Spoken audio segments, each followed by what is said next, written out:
And welcome to the next episode of Pit Lane Parlay. Again, my name is host Mike Jokum. With me, I have my co-host Jess Baker, and introducing our first guest of the series and of 2018 in Matt Hickey.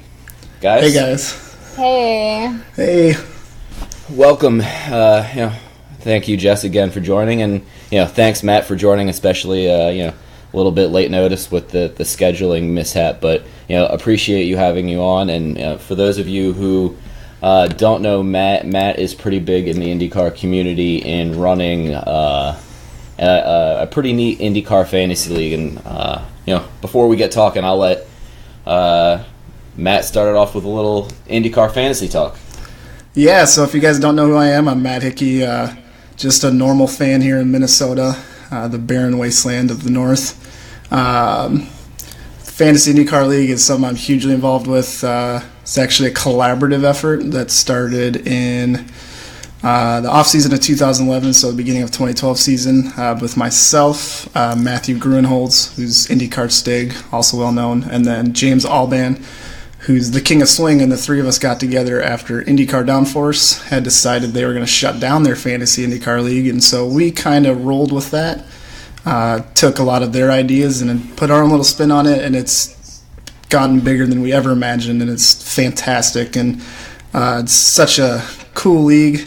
Unfortunately, it is a closed private league, so we only have 37 spots now. We just expanded, and a certain rookie by the name of Mike is going to be in there next. Actually, we have two Mikes joining, but this Mike is joining us, and I know Jess is looking forward to beating him, so... and you. Oh, okay. Hang on a second. But yeah, it's just such an honor to be part of and kind of a leader of such a league with so many great people and a lot of behind-the-scenes efforts from Matt, James, and we added Jake Neely to the board this last year as well. And so it was a really big effort this year to kind of have all four of us kind of collaboratively pick the rookies and kind of tweak or two the rules. And yeah, it's just a great honor. So we do have a Twitter account. It's Fantasy IndyCar, and season's coming up pretty quick here. Yeah, and maybe we'll make that our Twitter poll for the week. Closer to the season is who's going to win in the battle of the co-hosts. I'm feeling pretty confident going into the season. I think I've got a good strategy.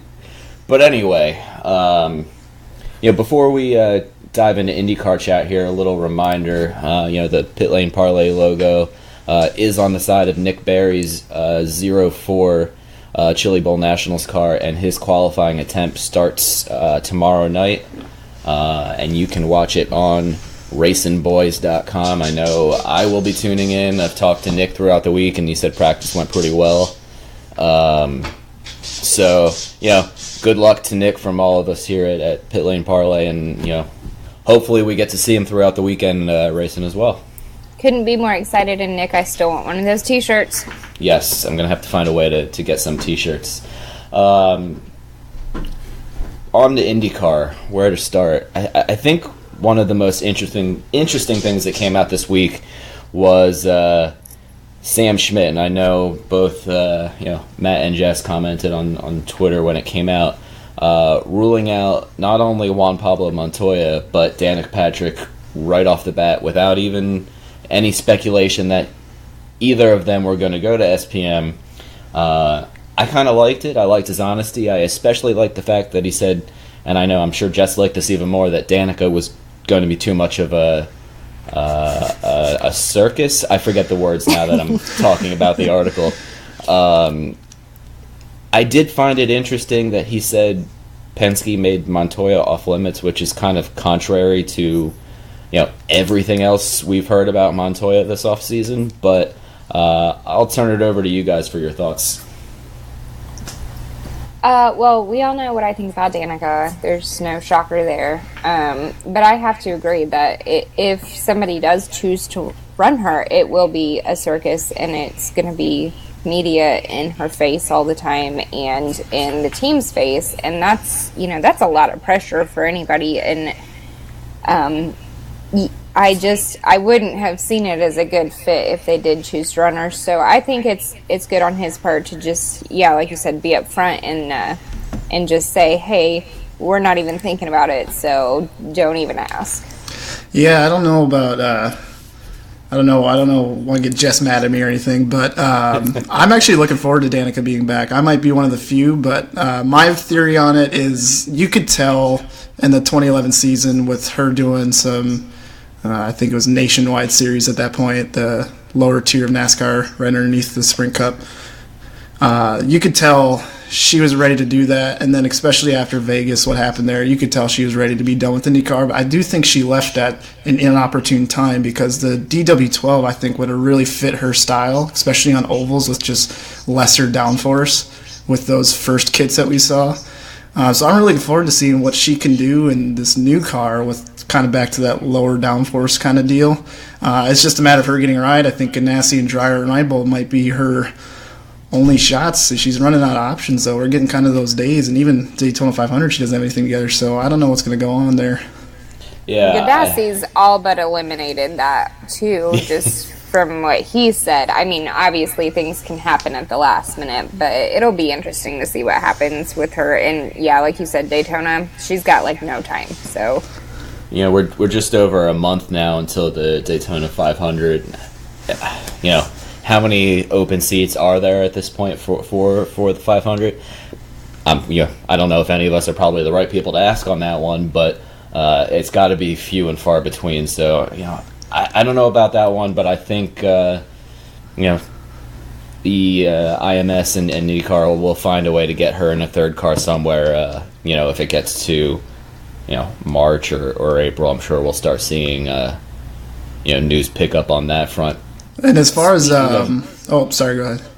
No, I just wanted to transition, so I'll let you go first, Matt. Well, I was going to talk about Montoya too. The fact that I believe when Verizon was thinking about leaving IndyCar altogether, they were thinking about scaling down, and then they did in fact scale down with Elio just now doing May. And so I could have swore I heard Penske say Montoya was free to do what he wants. So for Schmidt to come out and say that Montoya was off limits, I thought was really surprising. Yeah, that's what I heard, and I heard it multiple places. So I'm wondering if I guess we'll have to ask Sam Schmidt, and if I have the opportunity to ask him when I'm in Indy for the 2018 car unveil in a couple weeks, I'll have to report back. The only thing I could think that Penske would say no, he can't do it is because he might run more IMSA races for Penske, and if that were the case, maybe he's just trying to, save collateral damage. He doesn't want to see him get hurt at Indy. That would be about the only thing I could see. I know that previously there have been some NASCAR drivers who have wanted to run, and their team owners have said absolutely not because they don't want to take the risk. So maybe it's something like that, but who knows? How mad do you think, speaking of Chip Ganassi, do you think Ganassi is annoyed at Mr. Kyle Larson for saying that the Chili Bowl and the World of Outlaws is more important than the Daytona 500? I thought that was, he's made some interesting comments in the last 8 or 9 days here. I think it's like a huge slap in the face to not like necessarily maybe a little bit of NASCAR, but just like the Daytona 500 and the fact that it's their quote unquote Super Bowl to their season. Sure. It's almost like, I know he loves dirt racing, but man, it's just like his career right now is in NASCAR, and I know he loves dirt racing. It's just kind of a weird thing to hear a NASCAR driver say it, but all credit to him. It's not me to judge, but it's just kind of weird hearing him say that. Okay, so being the dirt car girl here, I have to say that I'm really proud of him for sticking up for himself and saying that dirt is where his heart is. The Chili Bowl is actually, if you just look at purely numbers, is much, much harder to win than the Daytona 500. You have, 60 people enter the Daytona 500. And then they'd narrow that down to 43 after quals. Well, it's over 350 people. for the Chili Bowl. I mean, it's insane. It is bigger than the Super Bowl for midget racing. So I kind of have to. I mean, I agree with him. I think it's great that he spoke out and yeah, he wants to win it. He also came out today, I think it was, or last night maybe, and said, he's not saying he doesn't want to win Daytona. He just says he wants to win the Chili Bowl more. Yeah, like you said, Jess, I think honesty and just speaking your mind, especially in today's day and age where these racers kind of stick to the script that the sponsors or PR want them to say, and they don't deviate at all. For somebody to like Larson, a young guy whose career is really on this upswing, to just come out and say that, I appreciate, and hats off to Larson for speaking his mind. Still holding out hope he does Indy one year. Yeah, I think it'll happen. I don't know about this year, but I think if there was one NASCAR guy I think could make the jump in the next couple years, Larson would probably be at the top of the potential list. And let's not forget too that Ganassi probably isn't really all that upset about it because his whole shtick is, quote, "I like winners," and sure. Kyle did win the other night at Chili Bowl for his qual night, so he is doing really well there. So hopefully, fingers crossed, that he will keep on keeping on, and I just can't wait already for the feature, and we're still 2 days away, so... Yeah, and just, touching back on the Chili Bowl as Jess was, the weekend main events are on MAV TV. I'm not sure if you can purchase MAV TV for a day or for the weekend, but if not, we will tweet out any sort of Periscope feeds or anything we come across so that you guys can watch any form of racing. One thing I found out today in talking to a guy who works for American Ethanol Fuels, which is in a bunch of the dirt series and a little bit in IndyCar, I believe. That in the off-season, Nick Berry races his sprint car on ice, in ice racing up in New Hampshire. Just from a pure, racing fan standpoint, I would be thrilled to see that next winter. I think we need to plan a trip. Yeah, I think we need to do a live show outside, maybe inside in some sort of lounge area next to the racetrack or ice track. I don't know how it works, but I found that out today, and I don't know. Sounds really cool to me. Yeah, that's interesting. Anyway, moving on. Sticking on the topic of the 500, last week our poll of the week was our Jess and I's debate on would you rather fund or strengthen a funding for a full season entry or use that money to enter a car into the Indy 500 on bump day. And I have to admit, I'm really shocked at the poll results. That Jess, I don't even know if you saw it yet, but 78% of the 32 votes agreed with me. Well, those people are totally wrong. Which means they also didn't agree with Matt either, if I remember our Twitter debate correctly after the show went live. Yes, and I also did they're misspeak. Not right? Right. I also did I did misspeak about the winner's purse, so that was my fault. I mean, if you ask a lot of drivers, they would rather win the Indy 500, so it's just tough, because I could see both sides. I'd still just rather see, even if it was a 1 or 2 car bump day, I think that would really enhance, because I think we haven't seen the true quality of this qualifying format without real bumping, and I think it's going to put on one heck of a show when we actually do get 34, 35 cars. Yeah, no, I can't disagree with that, but I am going to thank the 25 of 32 votes that I did win. Maybe I'll have to get myself a trophy and put this up on the shelf here in my office. But I'm feeling pretty proud that the listeners that voted did back me in this one. Well, it'll be Jess, nice that you I'm get sorry. some sort of trophy for 2018 because I know the Fantasy IndyCar Trophy is going to stay out of Pennsylvania. It's coming to Indy. All right. So today is National Milk Day, and a lot of people are talking. All right, so who's going to drink the milk in 2018? Before we go on to the little bit of off-season news from the past week, let's just take a complete shot in the dark here and pick somebody to win the 500, even though we are still 4 months and 16 days away. Well, that Matt, might be the hardest thing ever. Yeah, exactly. That's what makes it this even better. So I'm gonna give it to Matt for this one. So I'll let Matt start it off. On the spot. Boy, I'm going to regret this answer because I don't know. It's just we haven't seen any tests yet, so it's so hard to see if there's going to be a disparity between Honda and Chevy. Let's see here. I think I'm going to have to go with Elio Castroneves as the kind of the generic answer. I do think he'll have so much motivation this year just because he isn't doing the full season. And, this is like, I don't know how many gasps he has left with IndyCar. He may not have a part-time deal every May. He may be running out of times to do this. And so I know his motivation and his drive to win that fourth Indy 500 will be so high come May that it's really hard to bet against him as far as at least finishing in the top 5. But, yeah, if I had to pick a winner right now without any testing, I'd go with Elio. Jess? So I like the Elio spin. That's good. I can definitely say for sure, without a doubt in my mind, that if that happened, I would be an emotional hot mess. And Mike, since you're coming with me, good luck, bud.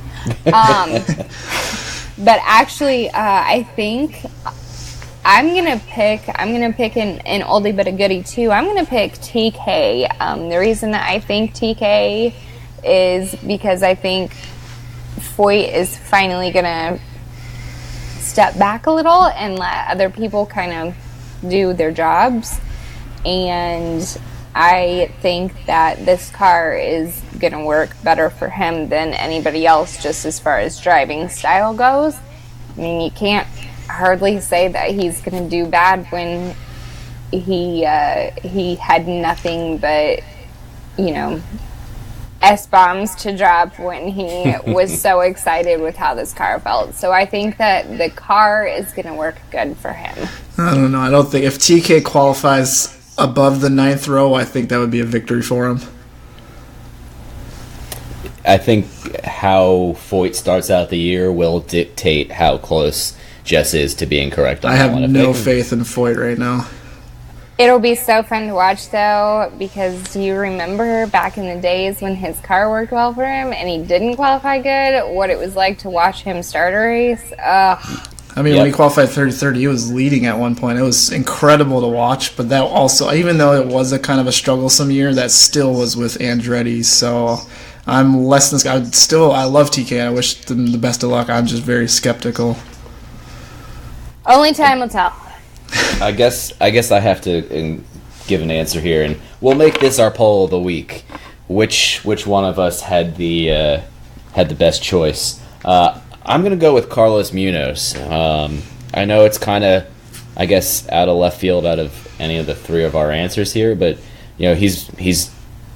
I'm gonna ignore his Foyt year because Foyt didn't really do anything last year, and go with his Andretti years where. He was second or third every year he finished in tears because, if not for Rossi's amazing fuel-saving abilities, Munoz might be an Indy 500 winner and might still be at Andretti full-time. So I think he's going to come in motivated. He ended the year relatively strong, at least, as strong as, not to, make fun of Foyt a little bit more here, but as strong as you could be in a Foyt car at the end of last year.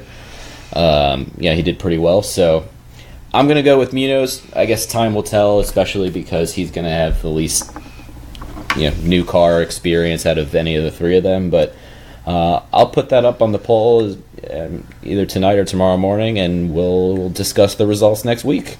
Hey, just out of curiosity, why did he have tears in his eyes when he finished second? Because Go you for that always want to win. win. Because go for it's that the win. 500 and that win means everything. Just throwing it out there. I think I still win them. 7 out of 32 know it's better. Jess, as much as I would like to say very well done, because I didn't know where you were going with that one, the results on Twitter show otherwise. I'm going to print this out and frame it and mail it to you. Of course you are. Pixar didn't happen. Yeah, exactly. It's social media official. And in today's day and age, that's all that matters. Apparently. So, a little bit of off-season talk. The last thing that's open here is the second Dale Coyne seat. Kind of some strange circumstances, and I won't touch too much on it right now. I'll save it for later in the show, but Clement DeMello was supposed to test, and because the drug test lab forgot to send his sample to IndyCar, he wasn't able to. And then it came out that Jack Hawksworth might be in the running for a couple races. Jack Hawksworth. I don't know how I feel about that. I'll turn it over to you guys. Do you want to go ahead, Jess, or do you want me to? You go ahead on that. I'm actually reading an article. I might have some breaking news here in about, 2 minutes. Okay. Well, as far as Jack Hawksworth goes, I don't know if any of you... My website is no longer going, but I don't know if any of you guys ever followed the website. I had winners and losers that came out after every race, and in the 2016 year, just for background, the Cone of Shame goes to the ultimate loser of each weekend, and so I swear the Cone of Shame in 2016 was sponsored by Jack Hawksworth. It got worn by him so many times.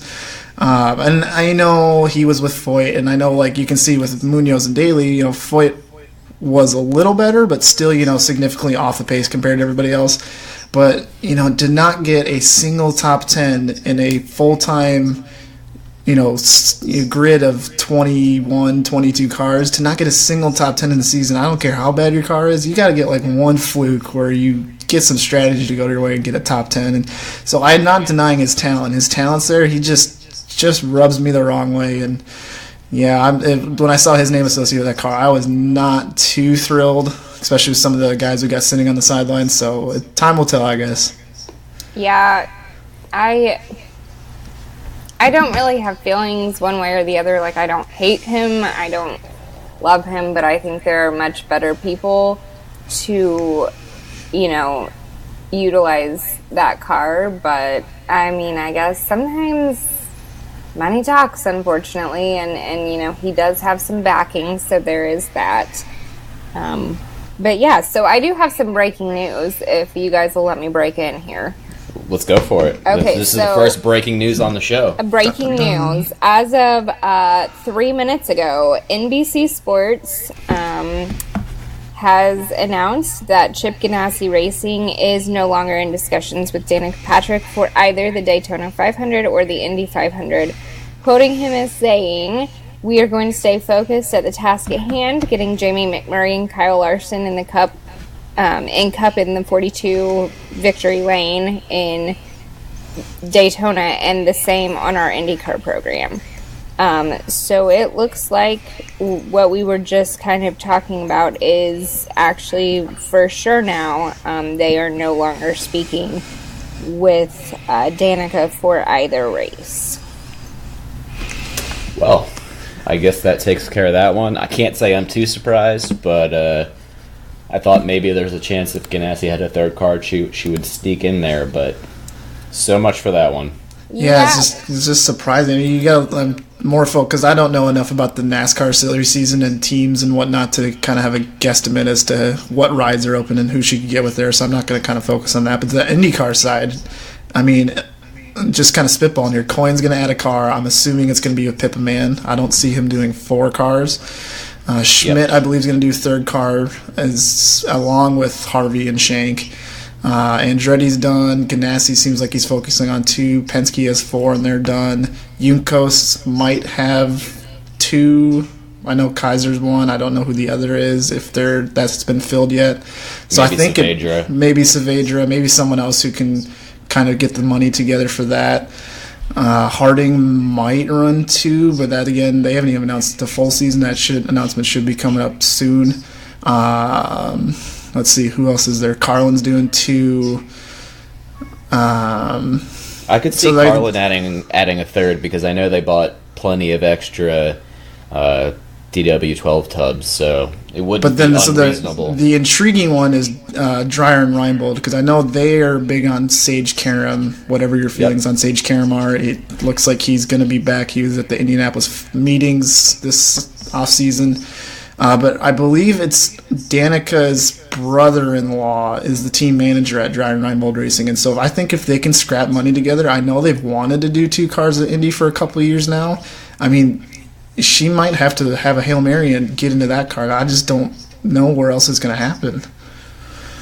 I could see that happening. The more the off season unfolds and the season gets close to starting, it's kind of looking like that might be the best.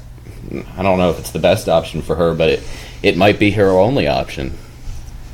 And maybe she will just decide she doesn't want to take it. I mean, she's got this whole new attitude where everything is relaxed and it's got to fall into place the way she wants it to, or she won't do it. I can't imagine that she had anticipated that it wouldn't fall into place, that she would be with, one of the top teams in both races. So it'll be interesting to see if because it's not kind of falling in her direction, if she just decides to be like, you know what, it didn't work, I'm done. And I forgot about Ed Carpenter Racing as well. They would have run 3 last year, according to Ed himself, had Joseph not totaled the car in his Texas crash with Connor Daly in 2016, because that pretty much took away their chances of, even though it was a whole year away, they decided not to run 3 cars, especially with the new cars coming out in 2018. So they didn't run 3 cars in 2017. But I know that option's back on the table this year, so that could also be an option for her. Could you imagine a team with Ed Carpenter and Danica racing around an oval at the same time? That would be interesting. Well, to answer your question with a question, could you see Ed Carpenter as the owner and a teammate putting up with Danica's attitude the whole month of May? Absolutely not. Yeah, I'm going to agree with Jess on this one. Not a chance. The attitude part, no, for sure, no. Dreyer and Reinbold or bust, maybe? We'll see. Maybe we should make that a hashtag. So, back to the only other news from the past week. Juncos announcing Renee Binder of Austria for 4 races. So Juncos will have 2 cars at St. Pete, and then Mr. Binder will also be in Barber, Toronto, and Mid-Ohio. I kind of like Juncos' strategy. I mean, I wish Kaiser was in for 8 races or 7 races, but I kind of like their strategy of, getting a couple drivers in there for, at least half the season before, jumping in for the full season. So they get a couple ovals, they get a couple street courses, they get a natural road course, to really lay a good foundation on there for the 2019 season. I'll turn it over to you guys. Yeah, I mean, go ahead. Oh, you're fine. Like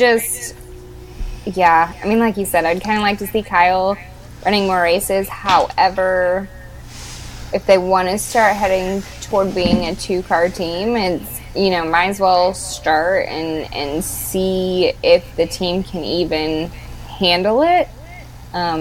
Because, they're going to have the staff, and they're going to have to be able to handle the pressure of 2 cars in a race. So I think it might actually work out long run for them better to try 2 cars for a little bit, just to get the feel of it. Yeah, and I kind of miss the days of back in right after the merger, those first couple years with Conquest Racing and Dale Coyne Racing, they would interchange drivers all the time, and it was kind of cool to see drivers you don't normally see in IndyCar, or maybe that didn't come up through the Mazda Road to Indy, kind of try their hand at IndyCar. And it was really cool to see new drivers, and nowadays it's kind of, you get a driver with full seasons funding, and then they kind of go from there. As far as Binder goes, the first time I heard his name mentioned with an IndyCar was in July or August, and it wasn't thrilled about it. Didn't know a real whole lot about him other than that in the current season of Formula 3.5, I think Formula Renault or just the World Series. His teammate Pietro Fittipaldi was kind of kicking his butt, so I don't know if the equipment disparity is big over there or what the circumstances are, but I guess I'll give him a chance before I really make too big of a judgment in IndyCar. Yeah, no, like you, I didn't know the name until I read your website in the summer. I don't know all that much about him, but it's similar to what I said about Jordan King last week. Going to Ed Carpenter, I'm willing to give him a chance.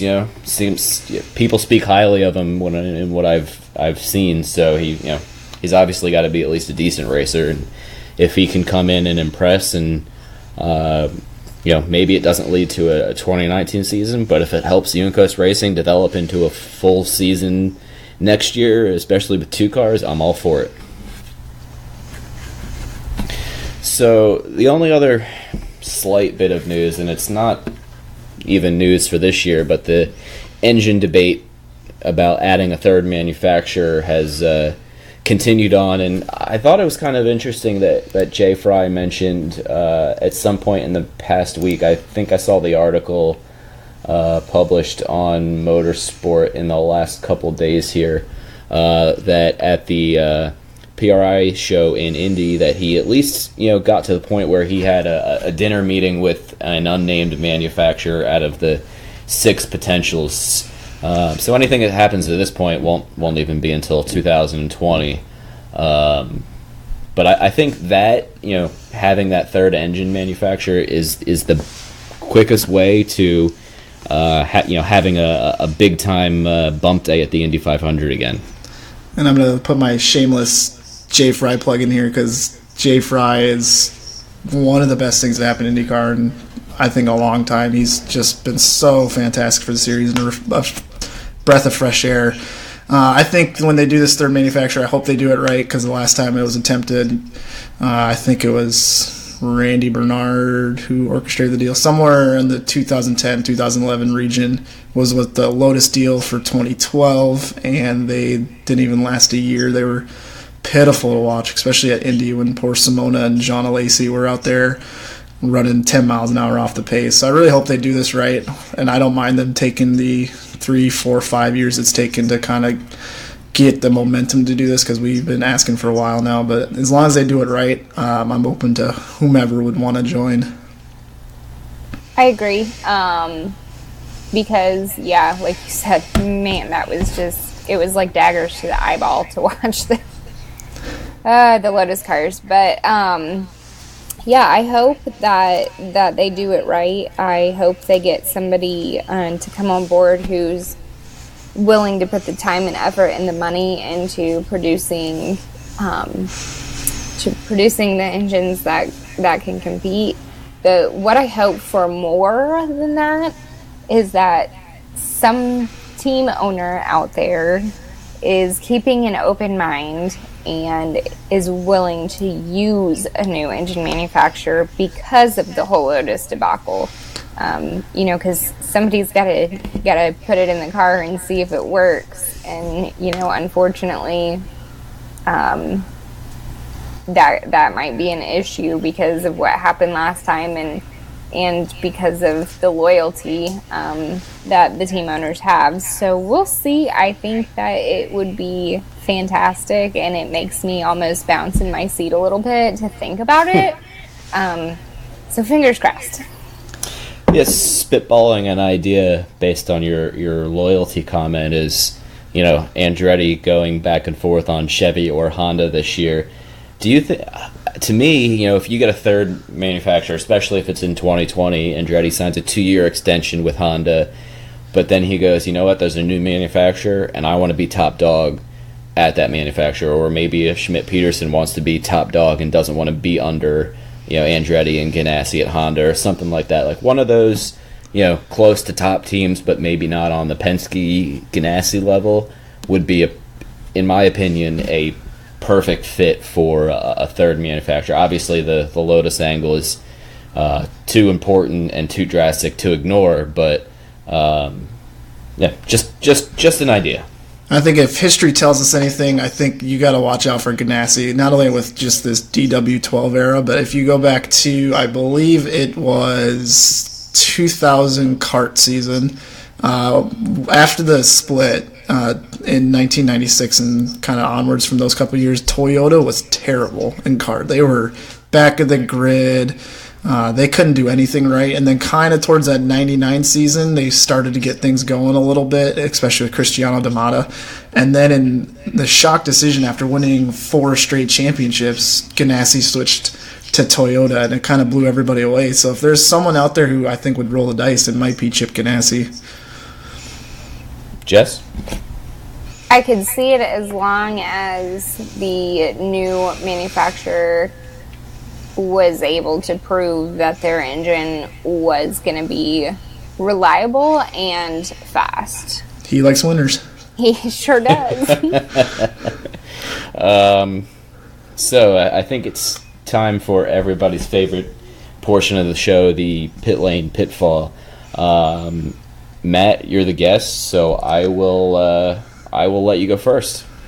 Well, kind of a shameless plug here. I do really appreciate you guys having me on. This has been so much fun, a complete honor. And I can't believe I'm doing a pit lane pitfall. This is so cool. Kind of my pit lane pitfall stems from the article today, Thursday, about Zachary Clayman DeMello. I'm not trying to be Zachary Clayman DeMello's champion or admit to being his biggest fan or anything, but the notorious TBA was up at Sebring for Dale Coyne, and we were all trying to figure out who it was be, and it turned out Zachary Clayman DeMello was going to get his shot to test, and with a guy who's had limited seat time, any mileage is going to be good for him. And so with the article coming out today saying he couldn't test because his drug test was not submitted to IndyCar in a timely fashion, you can only but just shake your head. I mean, this poor guy is trying to just fight for every mileage out there in a new car to get up to speed so he can compete this year and impress some people so he can continue his career in IndyCar, and to miss out on 2 days of testing because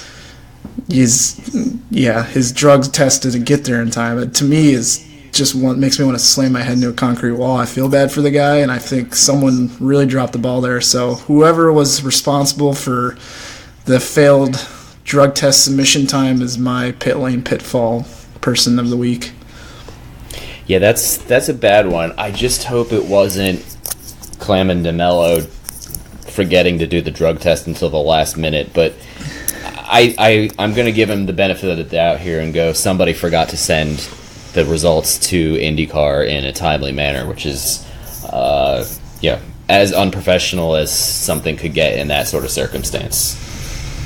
Yep, there couldn't be a worse HR move, for lack of a better word. That's just poor organization and poor planning, and it's just a waste.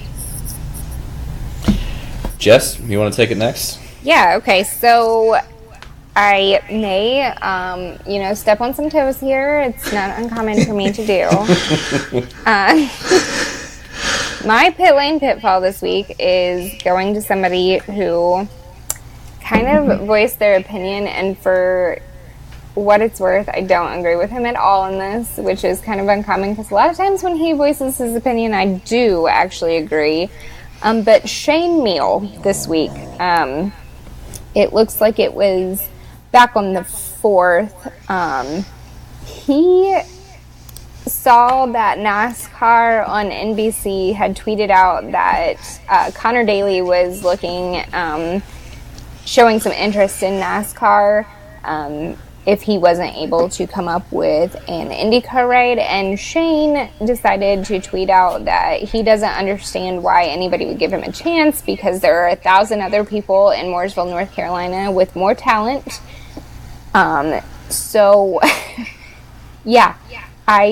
Then he goes on to, he talked to Connor in his tweets, and I read all of it, and anyways, he goes on to say that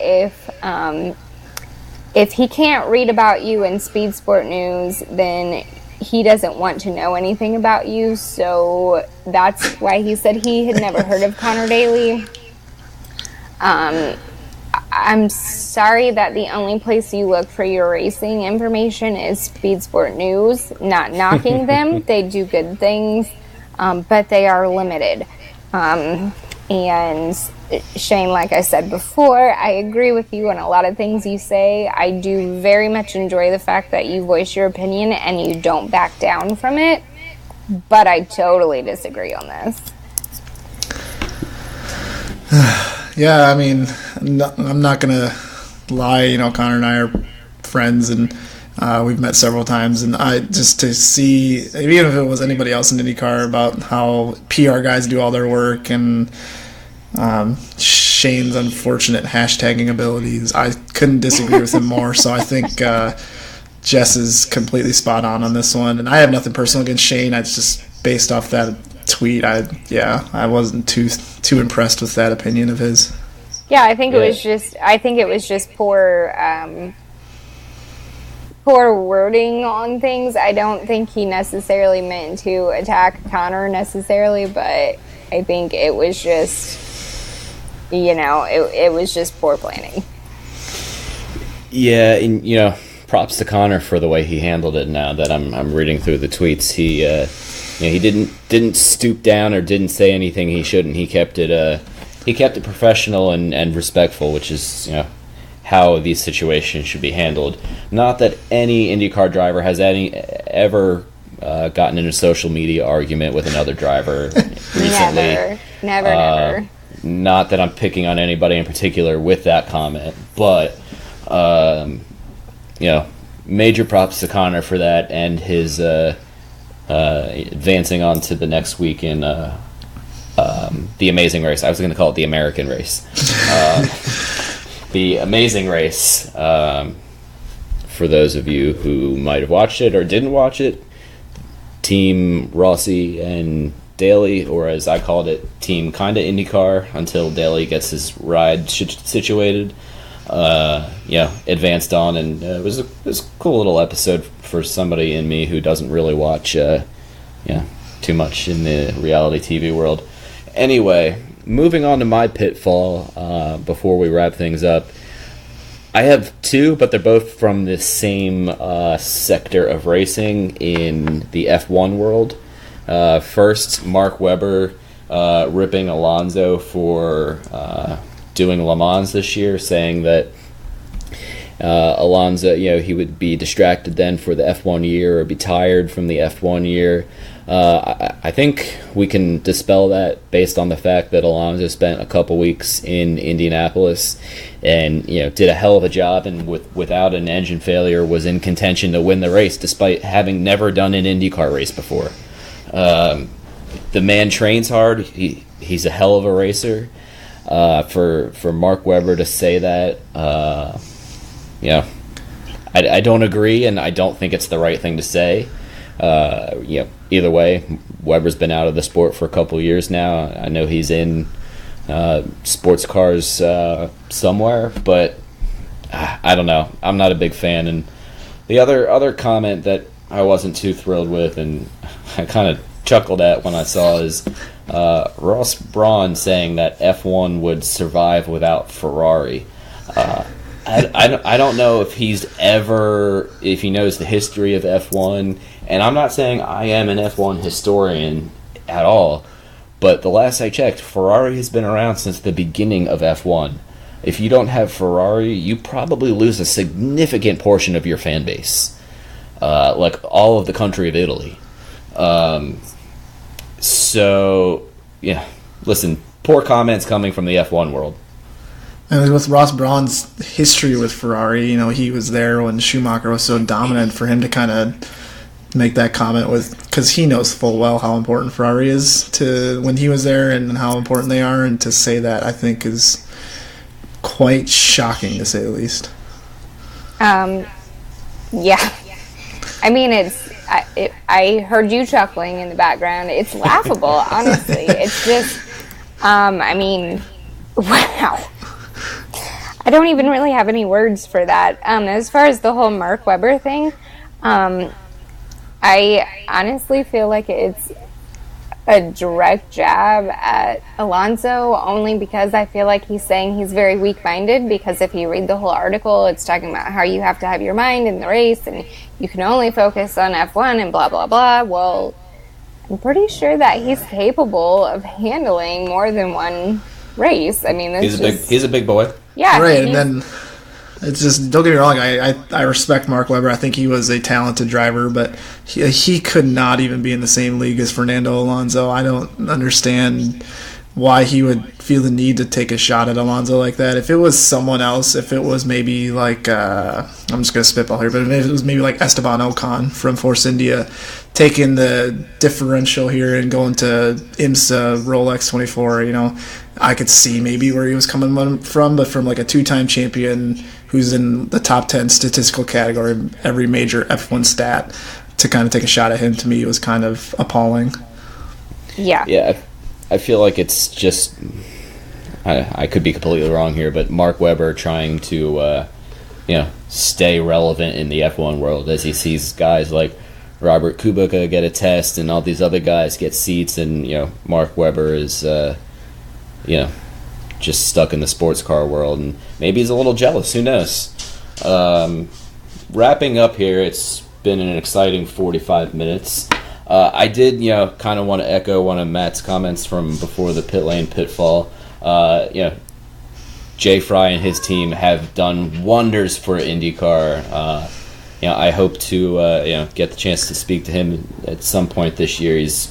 I think he's done everything right. You can see it with the testing so far this year. The car looks amazing. The liveries on the car so far that we've seen look fantastic. Even the kind of bland NTD data looks fantastic on Ed Jones' new car.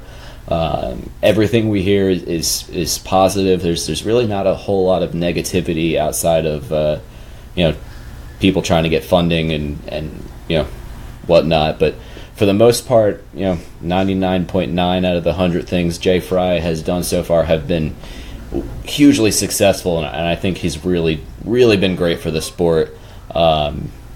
So thank you to Jay Fry. And even to decide, he's been a great leader for IndyCar, but he just seems like just an all-around good dude. We follow each other on Twitter, and I, tweeted to him the other day just about, just a random. So I know he played football at the University of Missouri, and I just tweeted to him, a question about, I know he played tight end, and I just what would it like to be playing tight end nowadays, since it's evolved to a completely new position? And, I'm digressing here, but, he just took the time to answer about, just a random football question I had for him, and he just seems like an all-around good dude. And so if you ever have, anything you ever want to say to him, don't be shy, because he's an incredibly nice guy.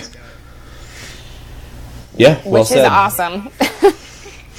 I think a guy like that with who's responsive to the fans, pays attention to the fans. Obviously, he said he took fan comments into his mind when they went in with this, universal aero kit design. He's listening. He's listening to what people have to say, whether it be fans or the media or whoever, which is exactly what you want. You don't want somebody stubborn. And as Matt said, he's actually he's a good guy. With that, I will let Jess sign it off for our 5th episode. And remember, keep your lug nuts tight.